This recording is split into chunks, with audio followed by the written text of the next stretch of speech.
Welcome to crunch the numbers. Saho ബുക്സിൻ്റെ ഈ ഒരു സെഷനിൽ പ്രൈസ് ലിസ്റ്റ് എങ്ങനെയാണ് ക്രിയേറ്റ് ചെയ്യുന്നത്, അതേപോലെ ഇൻഡിവിജ്വൽ പ്രൈസ് ലിസ്റ്റ് നമ്മൾ എങ്ങനെയാണ് സൊഹോയിലേക്ക് ഇമ്പോർട്ട് ചെയ്യുന്നത് എന്നാണ് നോക്കുന്നത്. അതിനായിട്ട് ഐറ്റംസിൻ്റെ അണ്ടറിലുള്ള പ്രൈസ് ലിസ്റ്റ് എന്ന് പറയുന്ന മോഡ്യൂളിൽ നമ്മൾ ക്ലിക്ക് ചെയ്യുന്നു. ഇവിടെ ന്യൂ എന്നുള്ളത് കൊടുക്കുന്നു. ഇവിടെ നമുക്ക് രണ്ട് രീതിയിൽ പ്രൈസ് ലിസ്റ്റ് ക്രിയേറ്റ് ചെയ്യാം. ഓൾ ഐറ്റംസിന് വേണ്ടിയിട്ട് കോമൺ ആയിട്ടൊരു പെർസെൻറ്റേജ് നമുക്ക് ക്രിയേറ്റ് ചെയ്യാം.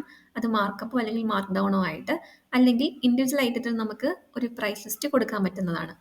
അപ്പോൾ ഓൾ ഐറ്റത്തിന് എങ്ങനെയാണ് പ്രൈസ് ലിസ്റ്റ് ക്രിയേറ്റ് ചെയ്യുന്നതെന്നാണ് നോക്കുന്നത്. അതിനായിട്ട് നമ്മൾ ആദ്യം പ്രൈസ് ലിസ്റ്റിൻ്റെ നെയിമാണ് നമ്മൾ കൊടുക്കേണ്ടത്. ഇവിടെ നമ്മൾ ക്യാഷ് പർച്ചേസിന് കോമൺ ആയിട്ടൊരു 2% ഡിസ്കൗണ്ട് കൊടുക്കുന്ന സിസ്റ്റം നമുക്ക് ഉണ്ടെന്നുണ്ടെങ്കിൽ ഇവിടെ നമ്മൾ ക്യാഷ് പർച്ചേസ് ഡിസ്കൗണ്ട് എന്ന് ഞാൻ അതിനെ നെയിം കൊടുക്കുന്നു. അതിനുശേഷം ഓൾ ഐറ്റംസ് ആണ് കൊടുക്കുന്നത്. ഇതിന് മാർക്കപ്പും ഉണ്ട്, മാർക്ക് ഡൗണും ഉണ്ട്. മാർക്കപ്പ് എന്ന് പറയുമ്പം എക്സിസ്റ്റിംഗ് നമുക്ക് ആ പെർസെൻറ്റേജ് കൂടി വരും എക്സിസ്റ്റിംഗ് റേറ്റിനോട്. മാർക്ക് ഡൗൺ എന്ന് പറയുമ്പം കുറഞ്ഞു വരും. അപ്പോൾ നമ്മൾ ഡിസ്കൗണ്ട് കൊടുക്കുന്നതുകൊണ്ട് തന്നെ മാർക്ക് ഡൗൺ എന്ന ഓപ്ഷനാണ് കൊടുക്കുന്നത്. അവിടെ 2% എന്നും കൂടെ കൊടുക്കുന്നു. ഇനി റൗണ്ട് ഓഫ് ചോദിക്കുന്നുണ്ട്. അപ്പം നിയറസ്റ്റ് ഹോൾ നമ്പർ എന്നുള്ളതും കൂടെ കൊടുക്കുന്നു. ഇത്രയും കൊടുത്തതിന് ശേഷം സേവ് കൊടുക്കുന്ന സമയത്ത് ഒരു പ്രൈസ് ലിസ്റ്റ് ഇവിടെ ക്രിയേറ്റ് ആയിട്ടുണ്ട്. ഇനിയിപ്പം നമ്മളൊരു പുതിയ ഇൻവോയ്സ് ഇവിടെ നമ്മൾ എയർ ഫ്രഷ്നർ എന്നുള്ളത് കൊടുക്കുന്നു. 120 ആണ് അതിൻ്റെ റേറ്റ് വരുന്നത്. ഇവിടെ നമുക്ക് അപ്ലൈ പ്രൈസ് ലിസ്റ്റ് എന്ന് കാണാം. ഇവിടെ നമ്മൾ ഈ ഒരു 2% അപ്ലൈ ചെയ്യുന്ന സമയത്ത് ഓട്ടോമാറ്റിക് ആയിട്ട് അത് 118 ആയിട്ട് മാറിയിട്ടുണ്ട്. അതായത് ആ 2% കുറഞ്ഞ റേറ്റ് ആയിരിക്കും ഇവിടെ കാണിക്കുന്നുണ്ടാവുക. ഇതാണ് പ്രൈസ് ലിസ്റ്റിന്റെ ആപ്ലിക്കേഷൻ എന്ന് പറയുന്നത്. അടുത്തത് വന്നിട്ട് ബൾക്കായിട്ട് എങ്ങനെയാണ് പ്രൈസ് ലിസ്റ്റ് ഇമ്പോർട്ട് ചെയ്യുന്നത് എന്നാണ്. ഇമ്പോർട്ട് ചെയ്യുന്ന സിറ്റുവേഷൻ എന്ന് പറയുന്നത് നമുക്ക് ഇൻഡിവിജ്വൽ ഐറ്റത്തിനായിരിക്കും പ്രൈസ് ലിസ്റ്റ് ഉള്ളത്. അതായത് ഒരു റേറ്റ്, ഒരു സെറ്റ് ഓഫ് റേറ്റ് ഹോൾസെയിൽ കസ്റ്റമേഴ്സിന്, ഒരു സെറ്റ് ഓഫ് റേറ്റ് റീറ്റെയിൽ കസ്റ്റമേഴ്സിന്, ഒരു സെറ്റ് ഓഫ് റേറ്റ് വാക്കിൻ കസ്റ്റമേഴ്സിന്. ഇങ്ങനെ നമ്മൾ 3 മെത്തേഡ് ഫോളോ ചെയ്യുന്നുണ്ടെങ്കിൽ നമുക്ക് ഡിഫോൾട്ട് ആയിട്ട് ഒരു റേറ്റേ നമ്മൾ ഐറ്റം മാസ്റ്റർ സെറ്റ് ചെയ്ത് വെക്കാനായിട്ട് പറ്റത്തുള്ളൂ. അപ്പോൾ അടുത്ത് വരുന്ന സെറ്റ് നമ്മൾ ഇതുപോലെ പ്രൈസ് ലിസ്റ്റ് ആയിട്ട് അപ്ഡേറ്റ് ചെയ്യുകയാണ് ചെയ്യേണ്ടത്. അതിനായിട്ട് ഇപ്പം ഞാനിവിടെ ഹോൾസെയിൽ കസ്റ്റമേഴ്സിന് ഒരു പ്രൈസ് ലിസ്റ്റ് ഇവിടെ ക്രിയേറ്റ് ചെയ്യുകയാണ്. അപ്പോൾ ഹോൾസെയിൽ കസ്റ്റമർ എന്നുള്ളത് അതിന് നെയിമായിട്ട് കൊടുക്കുന്നു. ഇത് സെയിൽ ട്രാൻസാക്ഷൻ ടൈപ്പ് എന്ന് പറയുന്ന സെയിലിലേക്കാണ് ഞാൻ അപ്ലൈ ചെയ്യുന്നത്. അപ്പോൾ സെയിൽസ് എന്നുള്ളത് കൊടുക്കുന്നു.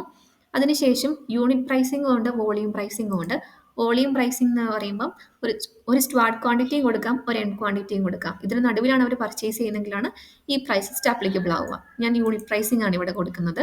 അപ്പം നമുക്ക് ഓരോ ഐറ്റത്തിനും ഓരോ ഇൻഡിവിജ്വൽ പ്രൈസ് അപ്ഡേറ്റ് ചെയ്യാനായിട്ട് പറ്റും. ഇവിടെ നമുക്ക് ഇമ്പോർട്ട് ചെയ്യാനുള്ള ഓപ്ഷൻ ഉണ്ട്. അപ്പോൾ എക്സ്പോർട്ട് ഐറ്റംസ് എന്നുള്ളത് കൊടുക്കുക.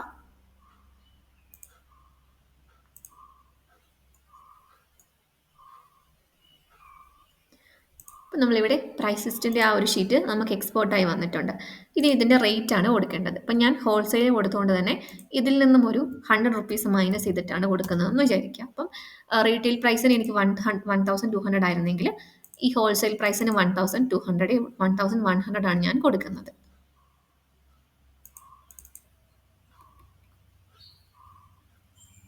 ഇതേപോലെ തന്നെ നമുക്ക് ബാക്കിയുള്ളതിൻ്റെയും ചെറുതായിട്ടൊരു പ്രൈസ് കുറച്ചിട്ട് അപ്ഡേറ്റ് ചെയ്യാം. അപ്പോൾ ഇവിടെ എല്ലാ ഐറ്റത്തിൻ്റെയും ഹോൾസെയിൽ പ്രൈസ് ലിസ്റ്റ് ഞാൻ ക്രിയേറ്റ് ചെയ്തിട്ടുണ്ട്. ഡിസ്കൗണ്ട് ആയിട്ടൊന്നും കൊടുക്കുന്നില്ല. അതിനുശേഷം ഇവിടെ നമ്മൾ സേവ് എന്നുള്ളത് ഈ ഫയൽ സേവ് ചെയ്യുന്നു. പിന്നെ നമ്മൾ ഇതേപോലെ തന്നെ പ്രൈസ് ലിസ്റ്റിൻ്റെ വിൻഡോയിലേക്ക് വന്നിട്ട് ഇമ്പോർട്ട് ഐറ്റംസ് എന്നുള്ളത് കൊടുത്തിട്ട് നമ്മൾ ആ ക്രിയേറ്റ് ചെയ്ത് വെച്ചേക്കുന്ന ഷീറ്റ് ഇവിടേക്ക് അപ്ലോഡ് ചെയ്യാം. ദെൻ സേവ് കൊടുക്കുക. അപ്പോൾ അവിടെ ക്യാഷ് ഇവിടെ നമുക്ക് ഹോൾസെയിൽ കസ്റ്റമറിന് വേണ്ടിയിട്ടുള്ള ഒരു പ്രൈസ് ലിസ്റ്റും കൂടെ ക്രിയേറ്റ് ആയി വന്നിട്ടുണ്ട്. ഇവിടെ കണ്ടില്ലേ, നമ്മൾ അല്ലെങ്കിൽ 1 by 1 ആയിട്ട് ഇവിടേക്ക് എൻട്രി ചെയ്തിട്ടുണ്ടായിരുന്നു മാനുവലായിട്ട്. അതിന് പകരം നമ്മൾ എന്ത് ചെയ്തു, ബൾക്കായിട്ട് ഇവിടേക്ക് ഇമ്പോർട്ട് ചെയ്തു. ഇനി നമ്മളൊരു ഇൻവോയ്സ് ക്രിയേറ്റ് ചെയ്യുന്ന സമയത്ത് നമുക്ക് ആ പ്രൈസ് ലിസ്റ്റും കൂടെ നമ്മുടെ ഡ്രോപ്പ് ഡൗണിലേക്ക് വരുന്നുണ്ടാവും. ഇതിൻ്റെ റേറ്റ് എന്ന് പറയുന്നത് ഈ ബ്ലഡ് പ്രഷർ മോണിറ്ററിൻ്റെ റേറ്റ് 1500 ആണ്. പ്രൈസ് ലിസ്റ്റ് കൊടുക്കുന്ന സമയത്ത് ഹോൾസെയിൽ കൊടുക്കുമ്പോൾ അത് 1490 റുപ്പീസ് ആയി മാറിയിട്ടുണ്ട്. ഈ റേറ്റ് ആയിരുന്നു നമ്മൾ നമ്മുടെ ഹോൾസെയിൽ കസ്റ്റമറിനായിട്ട് ക്രിയേറ്റ് ചെയ്ത് വെച്ചിട്ടുണ്ടായിരുന്നത്. അപ്പം ഇങ്ങനെയാണ് നമ്മൾ പ്രൈസ് ലിസ്റ്റ് ക്രിയേറ്റ് ചെയ്യുന്നതും അതേപോലെ തന്നെ അത് ഇൻവോയ്സ് ലെവലിലേക്ക് അപ്ലൈ ചെയ്യുന്നതും.